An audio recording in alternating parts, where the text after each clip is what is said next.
15 દિવસથી આ સત્સંગ ચાલુ રહ્યો છે. કાલ તો આપણે બપોરથી જ આનંદ ચાલુ હતો. સત્સંગ બપોરથી ઠેઠ રાતના 1 વાગ્યા સુધી. એટલે કાલનો થોડો બધાને થાક પણ હોય ને કાંક હવામાને થોડુંક શરદીનું બધાને થયું છે થોડું તેઓ હવાએ થોડીક એવી હાલે છે. પણ આપણે ગુરુમાનની દયાથી રોજ તાજા થઈ જાય. અહીં આવી જાય એટલે આનંદ જ આપણે એવો છે ને ઓટોમેટિક એની કૃપાથી શક્તિ આવી જાય અને આપણું વાઇક થઈ જાય. બહુ દયાળી છે અંતર્યામી, અને બધી જ ખબર છે કેવો અંતર્યામી આપણી અંદર બેઠું છે અને આપણે એને પામી પણ ચૂક્યા છે. જેમ બધાએ ભજનમાં આપણને આની અગ્રપોર ધ્યાન મૂકી દો. પછી આપણે 7 ચક્રો આપણી અંદર સંતોએ બતાવ્યા છે. શાસ્ત્રોના નિયમ મુજબ સંતોનો મત જુદો અને શાસ્ત્રોનો જુદો. શાસ્ત્રોમાં એવું આવે કે એક ચક્રના દેવને તમારે પસાર કરવો તો 10,000 મંત્ર આપવા પડે.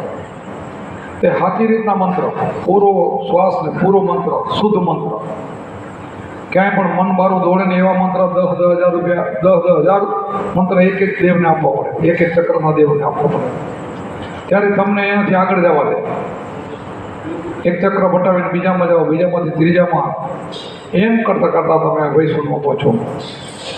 તો આપણા ગુરુ મહારાજે તો આવું કંઈ નથી કીધું કે 10,000 કાંઈ નહીં તો લાગી જાય લાવું. મનને સ્થિર કરી 3 મહિનાનો 7 દી લાગી જાય એટલે બધાએ મંત્ર તારા બધાએ થઈ ગયા 70,000 પૂરા. કાંઈ કરવાનું નથી. શુદ્ધ મનથી મનને વશ કરી મનને બહાર ભટકવા ન દેવું અને પછી આમ તમારા જાપમાં લાગી જાઓ. બધા જ કર્મ કપાઈ જાય, બધા જ ચક્રો નીકળી જાય અને આપણા શુદ્ધ શિખરગઢમાં જે આપણું આત્મપદ છે, જે આપણો આનંદ કરશે સચિદાનંદ. આમ તો આપણે શાસ્ત્રોના મત પ્રમાણે મન ઉપર બુદ્ધિ ને બુદ્ધિ ઉપર આત્મા એવું આપણે શરીરમાં ઠેકાણું બતાવ્યું છે. પણ આપણા સંતોએ 10મો દ્વાર ખોલીને જે આપણો જે ભવર ગુફામાં જે અંતર્યામી બેઠો છે ત્યાં સૂત્રના શબ્દ મળી જાય, એક મેક થઈ જાય એટલે ઘરે મરી ગયું. ત્યાં આનંદ થઈ જાય. આપણે બધાને આવું થઈ ગયો છે. આમાં જે આવી ગયા ને એનો અમુક સમય આવે ભક્તિ કરતાં પછી થઈ જાય. આ ભમરીમાંથી ઈંડાળમાંથી ભમરી થઈ જાય એમ થઈ જાય અને આપણે થઈ જાય વારે નથી લાગતી.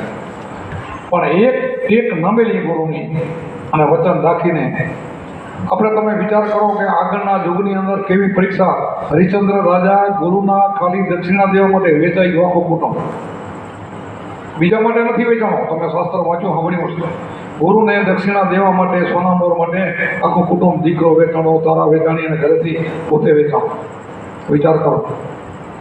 તો અત્યારે તો આપણે કેટલું સહેલું, કેટલું હાવ સરળ. કાંઈ ગુરુ એના બદલામાં કાંઈ લેતા નથી, કોઈ પરીક્ષા કરતા નથી. અને આ મહામૂલ્યવાન આવો તમને આપણને શબ્દ આપે અને પછી આપણે પ્રેમ છે ને જપવો જોઈએ. આ જપવા જાપને જપવા જોઈએ અને જપો અને એમ કરતાં કે અજંપા જાપમાંથી તમે બની જાઓ, થઈ જાઓ. આવા નારદ સારદ શંકરજી ઋષિઓ જે કહેવાય એવા શિવ જેવા પણ બધા આનું રટણ કરી ગયા છે. તો આપણને મૂંઝવણમાં ન થવી જોઈએ. જેટલા સંતોને અવતારો થઈ ગયા બધાએ આ જ ભજન કર્યું, બીજું નહીં. બીજા જગતમાં જે રહ્યા ને એ તો વચ્ચેથી બધા નીકળ્યા છે. આ તો જૂનો ધર્મ, આપણું જૂનો ધર્મ બધા જ વચ્ચેથી નીકળ્યા છે. આ વચ્ચેથી નથી નીકળ્યું. સનાતન ધર્મ આને જ કહેવાય. આ સનાતન ધર્મ. આમ તો સનાતનની વ્યાખ્યા તો બહુ જુદી થાય છે, પણ સંતો દરેક પોતાના મત પ્રમાણે વાત કરે. આપણે 5 તત્વોનો દેહ છે એટલે 6થું તત્વમાં નાખવું આત્મા. આ સનાતન કહેવાય, આને સનાતન, સનાતન 6 બનીના તન મળે. સાચું સનાતન તો ઓળખવું ને તો આત્માને ઓળખવાનો તે સનાતન કહેવાય. ત્યાં સુધી સનાતનની ખાલી વાતો. આત્માને ન ઓળખી, 5 તત્વોને નથી ઓળખતા ને. આ દેહને ઓળખી પણ તત્વોની ખબર નથી. દેહની અંદર કયું તત્વ છે, કયા તત્વનો કઈ રંગ છે એ આપણને ખબર નથી. પૃથ્વી, આકાશ, વાયુ, જલ, અગ્નિ, તેજ આ બધા 5 તત્વોના લીલો, પીળો, લાલ, સામે સફેદ એક તત્વના રંગો છે. સંતો તો એક રંગ જોયો છે. આપણને ગુરુમાં ઉપદેશ આપે ને તો બધાને તમને પણ કહે છે 3 મહિનાના હાથથી તમારા પૂરા થઈ જાય ને તો એ પણ તમને કહેશે કે સવારે ઉઠીને સૂર્યનારાયણના દર્શન કરવા, બધાએ ઉગતા સૂર્યના દર્શન કરવા. એના સામે તમે મીટ માંડો, જોઈ રહેવાનું તાકીને 2 મિનિટ આંખ બંધ કર્યા વગર.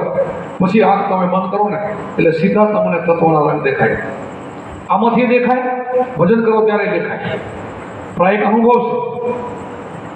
બીજું એક સ્વરૂપ તમારા ગુરુ પછી એ પણ બતાવશે.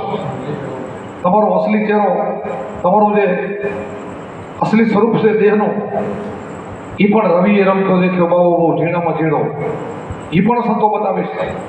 ધીરે ધીરે બતાવે, એક દિવસે ન બતાવે. તમારું જેમ જેમ ભજન વધતું જાય એમ એમ તમને આગળ લેતા જાય. પણ આપણે ભજન વધારવું જોઈએ. ભજન બીજું કયું, આ ગાઈએ નહીં, ગાઈને સત્સંગ તો આપણે કરવા આવો, પણ ભજન એકાંત નહીં. ઘરે જઈને આપણે સમન કરીને એ ભજન સાચું, એ સમન સાચું, કે એની જ કિંમત છે. આપણે એકાંતે બેહીને આરાધના, એકાંત કોઈ ન દેખે એમ ગુપ્ત આપણો ભેદ છે ને એને આપણે ગોતી લેવું હોય એકાંતે બેહીને. કઈ મનની ત્યારે બધી મનની ધોડ બંધ થઈ જાય. 4 વાગે ઉઠો ને ત્યારે મનની કોઈ ધોડ ન હોય. અત્યારે કાંઈક દી બધાનો થાકેલો હોય એની કદાચ મનની થોડી ઘણી ધોડ હોય. 4 વાગે તો આરિયા બોરિયા બધા બેસી ગયેલા હોય, ચોથો પોર જેવો છે. એ તો જેને ભજન નથી કરવું ને એ પછી પાના કાઢે, મારું મન સ્થિર નથી રહેતું. હવે આખી જિંદગી આવડ કરી છે, ગુરુના વચનમાં વિશ્વાસ ન રાખે તો મન સ્થિર ન રહે. મનને વશ કરવો જોઈએ. એને ચોકડું છે, લગામ છે. આ લગામ છે એને લગામ ગુરુમાં દીધી છે એટલે ઝાપી દેવી જોઈએ, ઝટકો દેવો જોઈએ. એ કેમ આપણે ન કરવું જોઈએ. તો ભજન કરીને આપણે એમ કરતાં કરતાં પરમાત્માનું રૂપ બની જાય. અને કરવું જોશે. આના સિવાય તો બીજો કોઈ ઉપાય નથી. ઉપાય સંતોએ આટલા જ બને છે કે ભાઈલાથી ભાવ રાખવો, સત્સંગમાં પ્રીતિ રાખવી, અને એકાંતે આપણે માળા ફેરવી, અને ગુરુમાં જે આપણને જે ટેક આપી છે એ 5-6 ટેકો પાડે, બસ આટલું છે. ઘણી ટેકો ક્યાં આપ્યું છે? આ તો સામાન્ય ટેકો છે આપણને આપ્યું છે. ચોરી ચિનારી દારૂ જુગાર મટન એ કે મોટી ટેક ન કહેવાય કે આના બધા વગર હાલે. આની કાંઈ જરૂર નથી કે આ તો નુકસાન કરાવ્યું છે એટલે તમને બતાવે છે કે આનાથી દૂર રહેવું. હાલ્યા ના વગર, ખાધા વગર ના અનાજ પ્રાણ છે ને એને આપણે અંશને આપવો પડે. એને ધકે જીવે નહીં એના માટે આપણે આપવું પડે. એની કોઈ સંતો ના પડે. પણ જે આપણને કંઈક નુકસાન કરે એવું છે ને એ આપણને સંતોએ છોડાયું છે કે આપણને જે કંઈ નુકસાન કરે એવું છે કે આ નુકસાન કરે છે, આપણને કરે, ઘરને કરે, શરીરને કરે, બરબાદ કરે, એવા બધા જે આપણા વિશ્વો છે એ આપણે રોકાયા છે. અને બાકી તો પછી આપણે ભજન કરવાનું, ખાવા પીવાનું તમને ક્યાં કોઈ ના પડી શકે. સાત્વિક ખોરાક ખાવો, આપણી ગીતાજીની અંદર લખ્યું છે કેવો ખોરાક ખાવો. ચોપડીયામાં પણ છે, બધા લખ્યું છે ને કેવો ખોરાક કરવો. ગીતાજીમાં લખ્યું છે, તમે વાંચો કે કેવો આપણે ખોરાક ખાવો જોઈએ. તીખા, તપતા, સાથેમાં દાહ કરે એવા બધા ના ખાવા, એવું બધું લખ્યું છે. સાત્વિક આપણને ઘી ને દૂધ ને બધું એવો બધું સારું શાક ને રોટલાની કે ના નથી પડી ગઈ. સારો ખોરાક તો આ પડી છે, પણ સારો ખોરાક નહીં ખાય. આખો દી ઘી નહીં ખાય, ના પીવાનો પીશે. અમુક તો દીમાં 50 વર્ષ થાય પીએ, બોલો. હવે એમાં તો નુકસાન જ છે. ઘીમાં તો કાંઈ નુકસાન છે, એ પડ્યું છે કરે તો નહીં, એ નહીં ખાય, નથી ભાવતું. દૂધે નહીં ભાવે, ઘણા દૂધ નથી ભાવતું, બોલો. દૂધ તો આપણો અસલી સાત્વિક ખોરાક છે, એવો નહીં ખાય. આવું આ હમણાંથી અંગ્રેજો થઈ ગયા, ચાય હતી નહીં પહેલાં. ચાય છે ને હું પીતો, મેં 50 વર્ષ પીધી છે, હવે ડાયો ખાઉં છું. પણ બધા જ પીએ છે. નુકસાન કરે. તમે વિચાર કરો કે જરાક તમે ઊણી ચાય હોય ને અડારીમાંથી પગ ઉપર પડી જાય તો ફરફર ઉડે. એવી ધકધકતી જીભને કાંઈ ન થાય, ગળાને કાંઈ ન થાય. કેવું નોર્મલ ચામડું છે એને કાંઈ ન થાય, પેટમાં પડે એને પણ કાંઈ નથી. પણ થઈ ગયું એને બની ગયું માલિક હસો થાય બધું. રોજ રીઠું બની ગયું. રોજ અમારા ગમે એક ભાઈઓ તો અરવાને પગે હાલે એમ આખી ઉંમર બાબાને હુરામાં થાય તેને કાંટો ન લાગે, કારણ કે પગ હાલે ગાલી એવા થઈ ગયા. એમ આપણા ગળા એવા થઈ જાય પછી તો શું હાથમાં એવા થઈ જાય પછી બરે નહીં કાંઈ. એવો છે એટલે વ્યસનથી દૂર રહેવું. આપણા સંતોએ વ્યસનથી બહુ દૂર રાખ્યા છે. અને માન અપમાન એની બહુ આશા નહીં રાખવાની. ક્યાંય આપણને થોડું ઘણું માન આપે તો ભલે, ના આપે તો માનની અપેક્ષા નહીં રાખવાની. આપણે ગુરુદ્વારામાં જાય કે બીજે ક્યાંય જઈએ તો ક્યાં માન મળે ન મળે તો માનમાં આપણે ઘડી ઘડી મન ઉપર અસર થતી હોય ને તો એને પણ સમજાવું. આવું સંતોએ સમજાવ્યું છે. માન અપમાનથી આપણે દૂર રહેવું. પછી ખાધા પીધાની વાતો કરી, રેણીની વાતો કરી, બધું સંતો આપણે સમજાવ્યું. કોઈ આટલી પણ સંતોએ આપણને સમજાવવા બાકી નથી રાખી. માતા પિતાની સેવાની પણ આપણે વાત એક કરી ગયા અને હજી એ કરી છે કે માતા પિતાને વડીલોનો આદર કરવો. આપણે ઘરે અતિથિ આવે ને, અતિથિ જેવો ભવ. અતિથિ કોઈ બી આવે, એની કોઈ તિથિ નથી, કોઈ ઘર આવે આગળ આવે ને તો એને કંઈ ઘરે આવ્યો તો ચાય પાણી રોટલો ખવડાવવો આપણો નિયમ છે. આપણા અતિથિ દેવ, પછી માતા પિતાને આપણે દેવ માની છીએ, અતિથિને દેવ માની છીએ, આપણા આચાર્યો કોઈ કોઈને દેવ માની છે. તો ઘણું ઘણું સંતોએ બતાવ્યું છે આપણને. એવી બધી રેણી તો હોવી જોઈએ. એવી રેણી ન હોય તો કે હું ભક્તિ કરું છું ને એવા કોઈ ગુણ ન હોય તો એને ભગત ના કહેવાય. ગુણ સંપન્ન માણસ હોવો જોઈએ. એટલે સંતોનો તો આદર કરવો હોય. સાધુ સંતોની સેવા કરી લે, વેદવાણી દિલમાં ધાર, વેદવાણીનો કરી લે વિચાર તો મોટે મનનો વિકાર. આવું બધા સંતોએ ગાયું છે. સાધુ ને સંતો, આપણે જે કોઈ સાધુ સંતો આવતા હોય એનું આપણે સન્માન કરવું, એને પગે લાગવું, અને દર્શન કરવા, આદર કરવો, ભાઈલાથી ભાવ રાખવો. આવું બધું સત્સંગમાં મળે, બીજે ક્યાં મળે? આપણે બીજા માણસથી કંઈ ગુંડા કે દારૂડિયા એવા માણસથી કે સંગ કરીને એને માનવા બહુ વાત નથી કહેતો કે નથી કરી કોઈ. સાધુ સંતોને બધે કીધી છે. સાધુ સંતોનો આદર કરવો. આપણા બધાએ ભગવાનો છે ને એ બધા ઋષિ મુનિઓનો આદર કર્યો છે. ભૃગુ ઋષિ તો એકવાર લાત મારી હતી વિષ્ણુના ચરણમાં, તોય કે ભગવાન તમારા પગમાં કાંઈ લાગ્યું નથી. એવા આપણા ભગવાનો થઈ ગયા છે, એવા આપણા અવતારો થઈ ગયા છે. તો એ સાધુ સંતોને એને કોઈ ઠપકો નથી દીધું, ધાર્યો છે અને એનું માન કર્યું છે. અને સાધુ સંતોને માનની અપેક્ષા ના હોવી જોઈએ. એને બહુ અપેક્ષા હોય ને તો એને પણ માર પડે. બધાને આ બધું છોડીને આપણે સાધના કરીએ તો ભગવાન આપણા ઉપર રાજી થાય. ભગવાન રાજી થાય એવું આપણું જીવન બનાવવું, તો બનાવી દઈએ. આપણે ભગવાન તો નજીક જ છે, તો ભગવાન આપણને આવું તમે જીવન બનાવો એટલે કાલ તમને અંદર આત્માએ પરમાત્મા તમને દર્શન દે. દર્શન દેવામાં કાંઈક આડું થોડુંક હોય છે ને, એ આપણી ખામી હોય છે. કાંક એટલે પ્રત્યક્ષ છે, આમો જ છે. આમો છે તરત જ આપણે દર્શન આપે.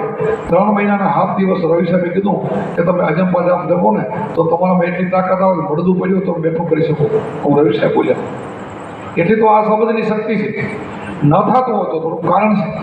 તો કારણ આપણે સંતો બોલે એને પકડ કરી લેવાની કે ક્યાંક આપણી ભૂલ રહે છે, આપણા ભજનમાં ક્યાંક ખામી રહે છે, ઉણપ છે ક્યાંક, તો એના પર આપણે ગોતવી. એના માટે આપણને જે સબળ દીધું છે એ ગુરુમાં જે આપણને ક્લિયર સમજાયું છે કે 4 વાગે ઉઠી જવાનું, પિંગલા નાડીમાં ભજન કરવાનું, ઠંડી નાડીમાં અગ્ર ઉપર ધ્યાન કરવાનું. પછી એમ કરતાં કરતાં આ પૂરા ચક્રો તો વિદાઈ જશે. ને આપણે એમ કરતાં કરતાં જો અંદર જાઓ એટલે એક મંદિર છે આપણે, એની અંદર આપણે જે કોઈ પૂજારી હોય ને એ મંદિરમાં કોઈ સારો પૂજારી હોય ને એ 1/2 કલાક સેવા કરે. કલાક તો કોક કરે, 1/2 કલાક કરે. અને આ તો 24 કલાક એ પૂજા ચાલુ. એમાં ઘી ન જોઈએ, કોળી ન જોઈએ, વાત ન જોઈએ. એમાં તો થોડુંક કરો તો ઘી થઈ જાય એટલે દીવો રામ થઈ જાય. આમાં તો રામ જ ન થાય, ચાલુ રહે. એવી જ્યોતિ સ્વરૂપ છે એ પોતો. એનાથી આગળ જાઓ તો દાંત ભ્રમ આવે, એનાથી આત્મા સ્વરૂપ આનંદનો ગૌરવ આવે. આ બધું જ આનંદ હશે. પહેલાં 5 તત્વના રંગને એમાં આપણને થોડાક લોભાવે, સંતોએ બતાવે છે. પણ એ રંગ તો તત્વના છે, એ કોઈ આત્મા નથી. એનાથી આગળ જાઓ. સંતોએ એમ જ કીધું આગળ જાઓ, આગળ જાઓ, આગળ જાઓ. અહીંયા અટકી રહેશો તો કે જ્યોતિ શરીરમાં અહીંયા રહી જશો ને તો એ આત્મા નથી, ભગવાન નથી. આગળ જાઓ. હાવ નાદમાં જશો ને તો એમ કે નથી આગળ જાઓ. પણ નાદની કિંમત બહુ સંતોએ લખી છે. અનહદ નાદ વાગ્યા, સંત સા વાગ્યા, ઓળખીને પાય લાગ્યા. આપણે સદગુરુએ ભેદ બધાયો, પીઠ બ્રહ્માથી પાર. અનહદ નાદ વાગ્યા, સર્યા જીવના કાળ. અનહદ નાદ વાગ્યા, જીવનું કામ થઈ ગયું એટલે એ ઘર ઢોકળું આવી ગયું. એટલે નાદ છે ને છેલ્લું સ્ટેશન છે. નાદમાં તમે આવી જાઓ એટલે તમારું ઘર બહુ દૂર નથી. આનંદ ઘર, આત્માનું ઘર. એ સંતોએ કીધું છે. જ્યોતિથી તો આગળ જવાનું લખાય કીધું છે, લખાની વાણી કીધું. હજી કલાક આગળ જાઓ. આ બધાએ સંતોએ કીધું છે આપણને. વાણી દ્વારા બધો સત્સંગ આવે છે. અમે બોલીને સમજાવીએ નહીં, બધું જ આવે છે. પણ એમાં બહુ લક્ષ્ય હોવું જોઈએ. બધી વાણીમાં લક્ષ્ય હોવું જોઈએ. પછી ખબર પડે કે હું હજી ક્યાં પહોંચો છું. અનુભવ ન થાય તો હું ક્યાં પહોંચું આપણને કેમ ખબર પડે? વાણી બોલે એ વાણીનો આપણને પુરાવો મળે કે મને એવું બધું થતું હોય તો હું કહું આ તો વાણી તો ક્લિયર છે. આ તો બધું મને અહેસાસ થાય છે. આ વાણી બોલે છે તો મને બધું થાય છે. જે વાણી બોલે છે એવું તમને બધું થાય ને તો તમે ક્લિયર રસ્તામાં છો. તો તમને કોઈને પૂછવાની જરૂર નથી. જે વાણી બોલે એ બધો અનુભવ તમને થતો હોય તો તમે એ ઘરે જ છો ક્લિયર. અને આપણો અસલી ચહેરો જે આત્માનો છે આનંદ કર ત્યાં પોગી જાવ તો બેડો પાર. એના માટે નિત્ય સત્સંગ, સેવા, સત્સંગ, સમણ આ તો ખપશે. જો લગાતાર તમે જેમ હું આવ્યો ને 15 દિવસ તમે બધા બહેનો અને ભાઈઓ બધા આવો છો. તમારો કેટલો પ્રેમ છે. ગામ બધું હતું છે, આખું ગામ છે, કેવડું પ્રેમ છે. એને સમજ નથી. એને આ દિશા એ ક્યાંક બીજે જાય છે, જાય તો છે એ ક્યાંક, પણ આ દિશાની એને ખબર નથી. એ બીજી દિશામાં લે છે. ઓ આ બરદીઓ, ઘાંચીનો બરદી હોય એ ઘાણીમાં જોડે, આખો દી હાલે કે ના હાલે? હાલે કે ના હાલે? પંથ કાપ્યામાં તો કાંઈ ફરક પડ્યો? છોડો છોડો તો ક્યાં હોય? દાબલા છોડો જીને ઠંડુ હોય. તો જગત એમ હાલે, અમે પંથ કાપો છો, આટલું સમજી લેવાનું. તમે અહીંયાથી અહીંયા પંથ આશ્રમ આવો ને તે જબર તમે કેટલો સદગુરુ ચરણે જવામાં કેટલા તીરથ? 68 તીરથ. તમે રોજ જ નિત્ય ગંગામાં નાવો છો, 68 તીરથનો તમને રોજ દર્શનનું પુણ્ય મળે. એને શું મળે? બરદિયાવાળો ડાબલા કાઢે એને ઠકાણે. એ ગમે ત્યાં જતા હોય, એના મનને જે ગમે એટલી મોટો માનતા હોય, ગમે કરી લીધું, કાંઈ નથી કર્યું, અહીંયાની છે, બધું અહીંયાની છે. પરમદી મેં સ્વામિનારાયણ દાખલો દીધો હતો કે જો સ્વામિનારાયણ ભગવાન જેવા એમ કહેતા હોય કે બધાથી મોટું પાપ કહ્યું હતું આત્મઘાતી, એનું મારી નાખે, ન ઓળખે તો પાપ. આત્માને નથી ઓળખ્યો, મંદિરવાળા ક્યાં ઓળખ્યો છે? મંદિરવાળા ભગવાન ન ઓળખ્યો, પોતાના આત્માને ન ઓળખ્યો. ભાઈલું બધું કર્યું, ઉપવાસ કર્યા, એકટાણા કર્યા, દર્શન કર્યા, બધું જ કર્યું, દાન કર્યું, ફોન કર્યું, કોઈ બાકી ન રાખી. પણ મોટી ખોટ, એટલે મોટી ખોટ રહી ગયા ન ઓળખ્યું. આ મોટી ખોટ કે જેને ઓળખવા માટે આવ્યો હતો એ તો રહી ગયો. જેના માટે માતાની ઓદરમાં જે જીવ પોકારીને માંગણી કરી કે હું તારું સન્માન કરી તને નહીં ભૂલું, એને તો ભૂલી ગયા. જેને યાદ કરો એને તો આપણે કર્યું નથી, બીજું બધું કરી. જે એને બહુ કોલ એને દીધો હતો એને તો આવું ભૂલી ગયા. એ ગુરુમાં જ આપણને કહે છે, એ ગુરુમાં જ આપણને એ કહે છે કે તમે આમ ઓળખો. અને આગળની તો તમારે ઓળખાણ નથી, પણ ક્યાંક ભૂલ થાય છે, ભૂલાઈ ગયું, એને પકડી લો તમે. એટલા માટે સંતો, બધાએ સંતો રાડું પડે છે કે જાગો જાગો જાગો. જાગ્યા છો એને અભય પદ કયા ભૂતાને જમે કયા. તો તમે બધા જાગી ગયા છો, આપણે ભૂતા નથી. એટલે તમારે કોઈ પરવાય નથી રાખવાની, બીકે નથી રાખવાની, પણ જાગૃતિના ઘરમાં રહેવું, અજાણ ન થવું, જાણકારી મેળવવી કે ના આ વસ્તુ સાચી છે, આપણે એમાં રહેવાનું, એટલું નહીં ભૂલવાનું. ફરી ક્યાંક આપણે ગુરુ મહારાજ મહિનો નથી મળ્યા, મહિનો સત્સંગમાં નથી ગયા, અને કોઈ એવાની સંગત થઈ જાય અને વળી આપણને પાટેથી ઉતારીને દે એની ખટક રાખવી. આપણે સત્સંગ છોડી દઈએ તો ઉતરી જાય. પણ મોટા મોટા કંઈક નીચે પડી ગયા, સંગતમાં તો નીચે જાય ને. સંગતની હાન આવી જાય, રંગ ના આવે, વાન ના આવે, પણ હાન આવે. એટલે સંગતની બહુ કાળજી રાખવી. જ્યાં સુધી આપણે પરિપક્વ ન થવી ત્યાં સુધી જૂના ભાઈ બધાને દૂર રાખવાના. બેનો ભાઈ બધાની વાત સમગ્ર વાત છે, બધા આવી જાય. ત્યાં સુધી આપણે પરિપક્વ થઈ ગયા પછી તો કાંઈ નહીં. પછી એનો રંગ લાગે, એનો ના લાગે. પછી હામલાનો આપણે રંગ લાગે, આપણો હામલાને લાગે. અમારા પહેલાં દુનિયાના હજારો માણસ ભલે બે રાતથી ફેરા બે, અમને એની જરાય અસર અમને ન લાગે, અમારી એને લાગે. થઈ ગયા પછી કાંઈ બીક નહીં. નથી થયા ત્યાં સુધી કાળજી રાખવાની, ત્યાં સુધી કદાચ એનો લાગી ન જાય એની ધ્યાન રાખવાનું. કોઈનો પણ એવો શાંતિ આપણે દૂર રહેવાનું. આપણે ઘણા દિવસ ત્યાં સત્સંગ કરીએ ગયા, 15 દી થયા. હવે પછી કાલ અમે નીકળી જશું. 29 તારીખના વળી તમારે મોડા આવશો વાય. ત્યાં સુધી વળી તમે અહીંયા પ્રસંગ આનંદ કરજો, મજા કરજો. અહીંયા તો હવે આપણો આશ્રમ છે, કોઈકને કોઈક ભગત તૈયારી કરશે. કંઈક દિલીપભાઈ આવશે, કંઈક ભીમસિંહભાઈ આવશે, કંઈક નાખોભાઈ આવશે, કંઈક બીજા ભક્તો આવે. કંઈ આપણે એવું નથી ખેતરામને ત્યાં હેલે જઈએ, આપણે તો વાણીની સત્સંગ સાંભળવો છે. કે આપણે તો સાધુ સંતોમાં જવામાં તો ખોટ છે જ નહીં. કાંક લઈ આવી આપણે, ક્યાં ખોટું તો લેવું નથી, સાચું ઉપાડવાનું, બાકી પડ્યું હોય સાર લેવો. બધા પોટલા ન માનો, બધું ન ઉપડી આવવાનું. લીધા જેવું હોય સોળ વસ્તુ લેજો, એવી લઈ લેવાની વસ્તુ, બાકી મેળ દેવાની. આપણે કામ રહેવાની ઉપાડવાનું, બધું કચરું ઉપાડીને આપણે શું કરવાનું? સાર ભાગ આપણે લઈ લેવાનો, આપણે ઉપયોગી થાય.